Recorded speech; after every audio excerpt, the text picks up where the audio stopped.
Madame, Monsieur, bonsoir. Je suis très heureuse de vous retrouver pour une nouvelle séquence d'actualité.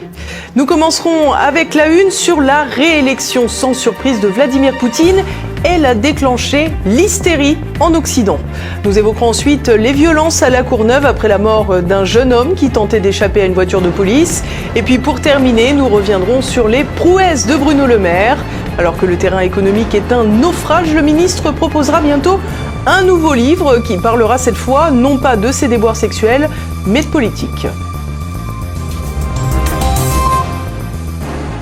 Aucune surprise dans la présidentielle russe. Comme prévu, Vladimir Poutine a remporté le scrutin haut la main. Et comme prévu, la presse française et le pouvoir macronien se déchaînent pour dénoncer ce qu'ils nomment une pseudo-élection. Décryptage. 87,28%. Jacques Chirac en aurait rêvé, c'est finalement Vladimir Poutine qui aura réussi à dépasser de loin les 82% du second tour face à Jean-Marie Le Pen lors de la présidentielle de 2002 dans la belle démocratie française. Le président russe rempile donc pour 6 années supplémentaires avec un score de près de 10 points de plus par rapport à 2018. Это доверие со стороны граждан страны и их надежда на то, что мы все сделаем так, как запланировано. Хочу поблагодарить всех вас и всех граждан страны за поддержку и это доверие. Спасибо большое.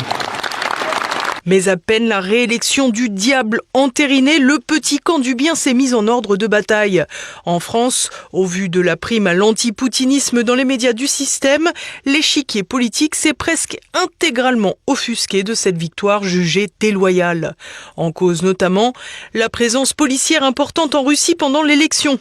À croire que les Occidentaux ont oublié que la Russie est en guerre, en opération militaire spéciale selon Vladimir Poutine, et qu'elle est donc aussi une cible potentielle de riposte ukrainienne.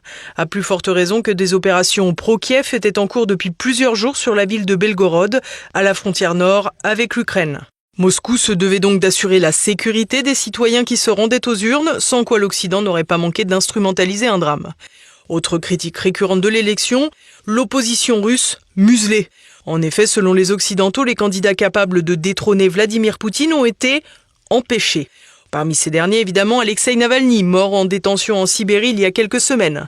En effet, si les conclusions de l'enquête sur son décès n'ont pas été révélées, et que le chef du renseignement ukrainien Kirilo Boudanov a déclaré que Navalny était mort d'une thrombose, les dirigeants occidentaux répètent pour leur part que Vladimir Poutine est responsable de sa mort puisqu'il était dans une prison russe, un point de vue qui s'entend parfaitement, mais qui devrait alors s'appliquer à la mort d'Ivan Colonna, par exemple.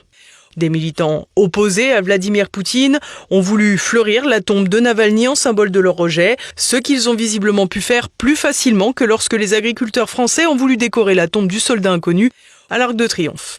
Par ailleurs, il est à noter que 3 candidats étaient toutefois en lice face à Vladimir Poutine, chacun réunissant entre 3,1 et 4,2%. S'il est fort probable que le pouvoir russe ait su évincer certains adversaires, comme Vladimir Poutine a également su modifier la Constitution en 2020 pour briguer le pouvoir jusqu'en 2037, il est aussi bon de se souvenir que le système français a écarté des candidats à la présidentielle, notamment par la pression des 500 signatures. Ainsi, aucun candidat défendant la sortie de la France de l'Union européenne n'était parvenu à concourir à l'élection suprême en 2022. Du côté de Volodymyr Zelensky, on n'a pas attendu la réélection de Vladimir Poutine pour se faire entendre. Ces jours-ci, le dictateur russe imite une nouvelle élection. Il est clair pour tout le monde que ce personnage, comme cela s'est produit si souvent dans l'histoire, est tout simplement ivre de pouvoir et fait tout ce qu'il peut pour régner éternellement. Je remercie chaque État, chaque dirigeant, chaque organisation internationale qui continue de décrire cette élection telle qu'elle est. Des déclarations peu surprenantes de la part du président ukrainien, lequel a toutefois annulé les élections législatives et présidentielles de son pays. Si l'organisation d'un scrutin dans un pays en guerre peut effectivement paraître complexe, il faut toutefois rappeler que les Occidentaux avaient exigé une élection en Irak malgré la guerre et l'invasion américaine en 2005. Un double standard qui est à l'origine même de ce désaveu de l'Occident de la part du Sud global, dont les dirigeants se sont un à un empressés de féliciter Vladimir Poutine.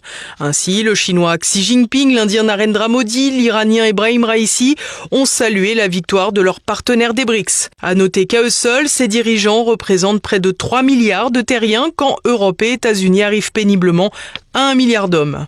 À ces félicitations s'ajoute celle du pape François, lequel avait déjà plaidé pour des discussions de paix et la fin de la guerre en Ukraine, à l'instar du président chinois il y a quelques semaines.